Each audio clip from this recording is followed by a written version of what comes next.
Hello everyone, NeroX back again for another episode of Terraria Induced Thoughts, and today I want to discuss a problem that's been plaguing gaming in general really for about the past maybe 10 years, 15 at the most. One problem that a lot of gamers have, particularly with certain kinds of games such as, well, for this episode for an example, fighting games, is that they feel they're getting too simplified. Now, what does that mean? It means that the game, while it has potential to have a wider install base, doesn't have the depth that games such as Street Fighter Third Strike, for an example, or Super Smash Bros. Melee have. Now, inherently, a fighting game should be easy to get. All games, really, should be easy to get the general gist of. Like, you should be able to figure out the basics, maybe a couple of special moves, and, you know, within the first 5-10 minutes of playing the arcade game. Like, most people, even if you've never played a fighting game before, can probably figure out how to do Ryu's Hadouken, or Scorpion throwing the spear at you in Mortal Kombat, or the Hurricane Kick in Street Fighter, or, you know, you should be able to figure out at least one or two of the special moves.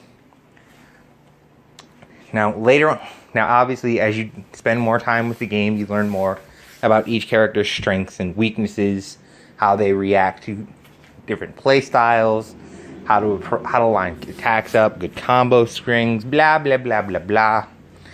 But a lot of people wonder, what is the perfect amount of accessibility and still having that depth, that meat to the fighting mechanics that requires a lot of time and effort to master?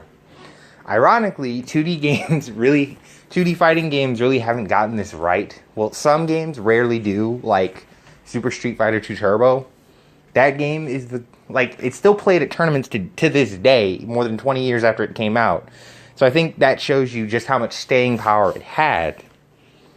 But ironically, 3D fighting games like Tekken, Soul Calibur, Virtua Fighter have hit that accessibility margin, as well as having the depth to them, because most people that play Tekken know that juggling is the key to victory, how to throw, maybe how to string one or two combos together. But a lot of the depth comes from learning how to do parries, how to escape throws, how to utilize the sidestep to its fullest potential. So, it's, you know, I've always felt that a fighting game should be, like a good 2D example for accessibility would be Skullgirls. It's easy to pick up the basics, but spending time with it comes with its own rewards. That and all the people left online on that game are killers. Let me say this again. The people online on Skullgirls are absolute killers. And now that I've rambled about accessibility, let's talk about the fighting game community. The fighting game community generally isn't all that toxic, thankfully, depending on the game. Like, you have the guys who love the obscure fighting games, like Fatal Fury. Fatal Fury isn't really obscure anymore, but Samurai Showdown. That's actually a really underrated classic, or Kaiser Knuckle, which a lot of people don't even know exists. But yeah, the fighting game community is generally not toxic, unless it's about tournaments or Street Fighter V.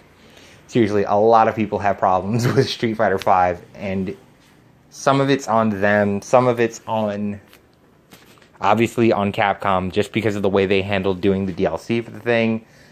Some of it has to do with the Dead or Alive fan base, or Dead or Alive in general, because, well, just look up a Let's Play of it. You'll see why people generally get weirded out by that game.